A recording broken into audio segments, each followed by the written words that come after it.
वाला है और जहां एक तरफ देवी पक्ष शुरू होने वाला है, देवी क्षेत्र से ऐसी अभद्र घटनाएं और ऐसी दुखदायी घटनाएं जो है वो ये सब सुनना पड़ रहा है और देखना पड़ रहा है। अत्यंत दुख का विषय है जिसमें एक लड़की की गर्दन काटकर पूल ऑफ ब्लड के अंदर खून के बीच में लाश मिली है जली हुई हालत में, ताकि उसका चेहरा ना पहचाना जाए। और ये 24 परगना बंगाल की घटना है और ये घटना याद दिलाती है किस प्रकार से लगातार महिलाओं के प्रति होने वाले अपराध जो है वो बंगाल में पाए जा रहे हैं। और ममता दी जो माँ माटी मानुष की बात करती थी, आज उन्होंने उस देवी क्षेत्र को बॉम्ब, बुलेट और बेटी के साथ अन्याय में बदल दिया है, जो कि इन सब चीजों से स्थापित होता है। कल ही का विषय है कि एक बीजेपी कार्यकर्ता के घर में घुसकर उसकी माता की हत्या की गई। उससे पहले 5 साल की बच्ची का बलात्कार हुआ, 14 साल की बच्ची का बलात्कार हुआ, जिसके अंदर दुख की बात है कि ममता जी जो खुद महिला है, उनका बयान आया कि ये लव अफेयर का मामला था। आप मुझे बताइए कि लव अफेयर भी हो तो कम उम्र की 14 साल की लड़की के साथ कोई भी ऐसी घटना हो तो क्या वो घटना रेप में नहीं आती? ये तो देश का कानून है और देश की में किसी राज्य की मुख्यमंत्री को देश का कानून भी पता होना चाहिए।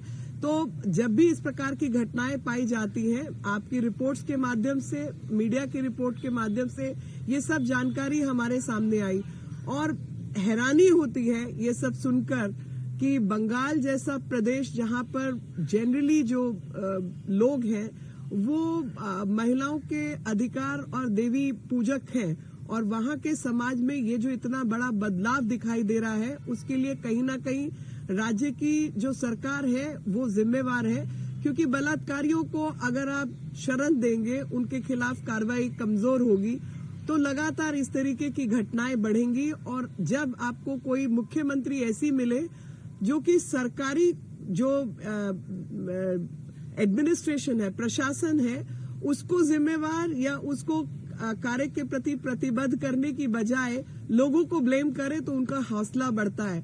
जैसे इस समय पर ममता दीदी ने कहा कि पॉपुलेशन बढ़ रही है इसलिए रेप का इंसिडेंट बढ़ रहा है, तो ये कहने से यानी लोग खुद जिम्मेवार हैं, ना कि सरकार या पुलिस के लोग जिम्मेवार हैं। और आकर जब भी ऐसी घटना घटे तो किसी को भी ब्लेम करो, कभी विक्टिम जो है वो खुद जिम्मेवार है, जैसा कि वो 14 साल की बच्ची के केस में हुआ, उसको लव अफेयर बताया। और मुझे याद पड़ता है पार्क स्ट्रीट का केस, जिसके अंदर उन्होंने उस विक्टिम के खिलाफ कुछ और कहा था। 40 दिन के भीतर 15 इस तरीके के मामले पाए गए। पिछले 2022 के अंदर क्लास 4 की बच्ची के साथ इस तरीके की घटना घटी। तो मैं जानना चाहती हूं आपके माध्यम से कि सरकार इस केस में कुछ काम करने वाली है या बाकी किसी को भी ब्लेम करने वाली है। इनके नेता आकर उसके ऊपर लीपापोती का काम करते हैं। जब ऐसी भी अभाग्यपूर्ण घटना घटती है तो ऐसी घटना में ना तो I.N.D.I.A वाले कुछ बोलते हैं, जैसे कि बंगाल भारत का हिस्सा नहीं है और बंगाल में कुछ होता है, दुर्भाग्यपूर्ण घटना होती है तो वो किसी की जिम्मेवारी नहीं है। और इसी प्रकार से जो बंगाल की सरकार है, वेस्ट बंगाल की सरकार है, वो भी पश्चिम बंगाल की सरकार कभी महिलाओं को खुद, विक्टिम्स को खुद उनको नेम एंड शेम करने लगती है। लोगों के साथ छेड़छाड़ की घटनाएं बढ़ रही हैं और कभी किसी और को जिम्मेवार ठहराएंगे, लेकिन प्रशासन को या जो अपराधी हैं उनकी कोई जिम्मेवारी नहीं बनती। तो मैं चाहूंगी कि इस केस के अंदर जो जिम्मेवार लोग हैं उनको जिम्मेवार ठहराकर तुरंत कार्रवाई की जाए, ना कि अपना चेहरा ढकने के लिए किसी और को षड्यंत्र के तहत इस्तेमाल किया जाए। I am shocked that when Pitru Paksha has started and Devi Paksha is about to start, an unfortunate incident from West Bengal has come to the fore. We've come to know that a brutal murder has taken place in which a woman's neck has been slit open and the dead body was found in charred condition in a pool of blood so that her identity cannot be established. And this has happened in 24 Pargana. At this incident, I'm shocked because This is a case where we get to know all the incidents which have happened in the past. All those memories come back to haunt us. The memories of revenge rape which took place immediately after the post-poll violence, in which no action had been taken by the West Bengal police and the administration. At that point in time, these women had to go to the court, to the High Court and Supreme Court, and file affidavits. In spite of them filing the affidavit, the action on the level of administration was found missing. When a 14-year-old girl's rape had taken place, at that point in time, Mamta Di, none less than the Chief Minister of the state, blamed the girl and called it a love affair, which is shaming and naming the victim, and that is what has happened in the past. A 14-year-old child is still a child, and even if I were to assume this was a case of love affair, which it was not, then also it's a rape, because a rape is a rape. An underage girl is found involved in such a bad incident. A 5-year-old child has been found involved in was victimized. POCSO courts are giving data. Through the media reports, we've also come to know that yesterday another murder has taken place where the mother of a BJP worker was murdered. All this is happening in a Devi Kshetra. This is happening in a place where Devi is worshipped, and society by and large is respectful to the women, and rights of women are respected.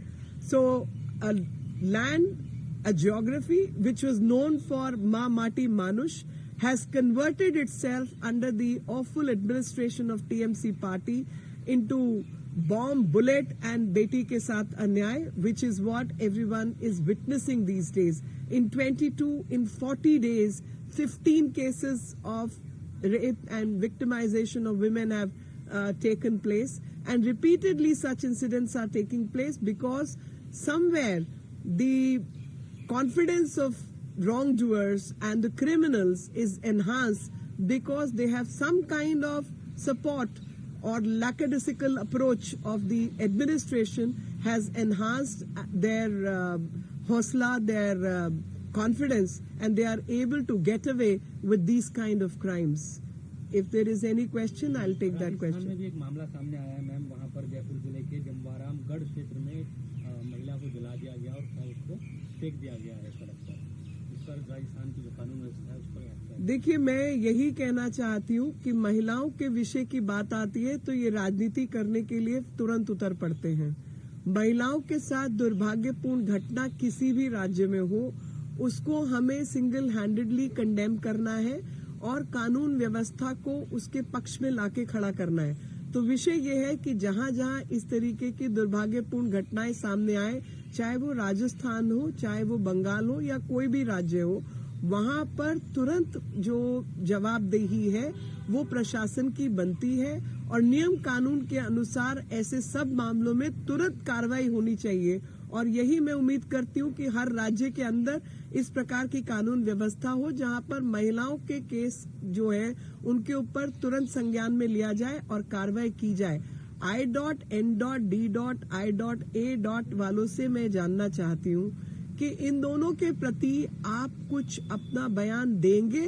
मैं लड़की हूँ, लड़ सकती हूँ, मगर जिन लड़कियों की लड़ाई है उनके साथ आप खड़े हुए क्यों नहीं दिखाई दे रहे? उन सब विषयों के ऊपर आपकी आवाज क्यों मिसिंग है, मैं ये जानना चाहती हूँ।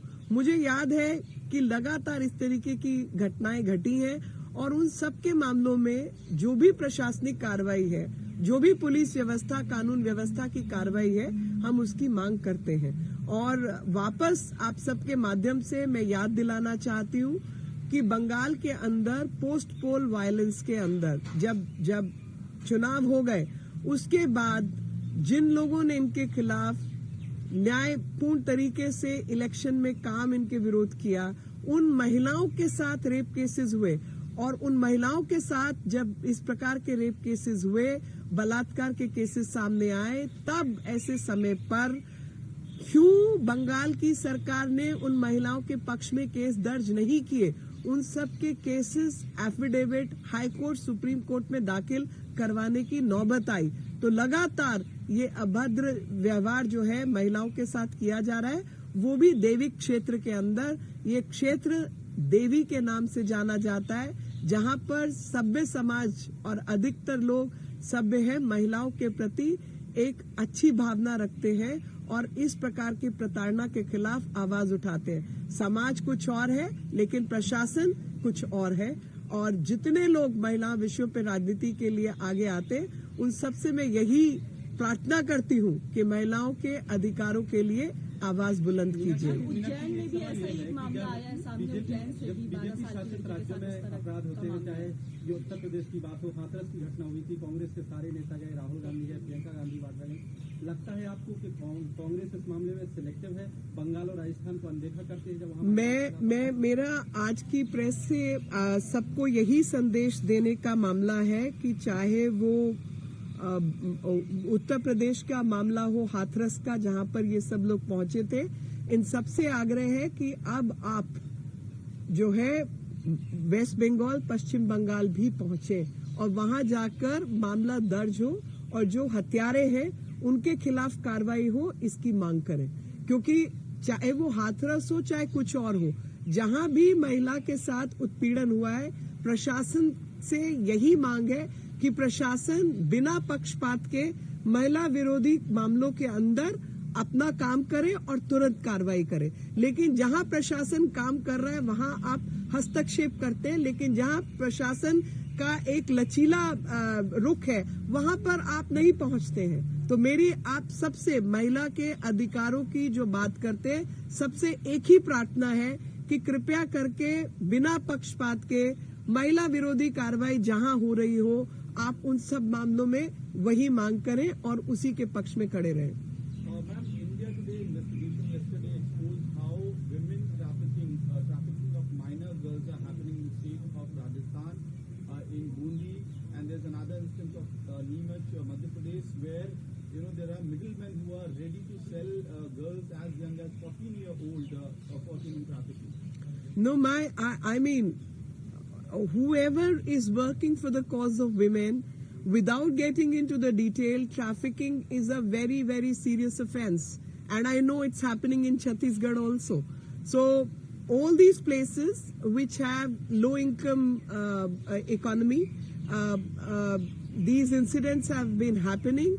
I want everyone, a task force be formed, and each police department from one state to the another come on board and coordinate their actions, because ultimately it's a question of rights of women, and it's a question of young children who will actually be an asset for this country, and we are letting that be wasted. So I think as civilization we need to be serious about this, and we must take action against all the wrongdoers, irrespective of whichever state this is happening in.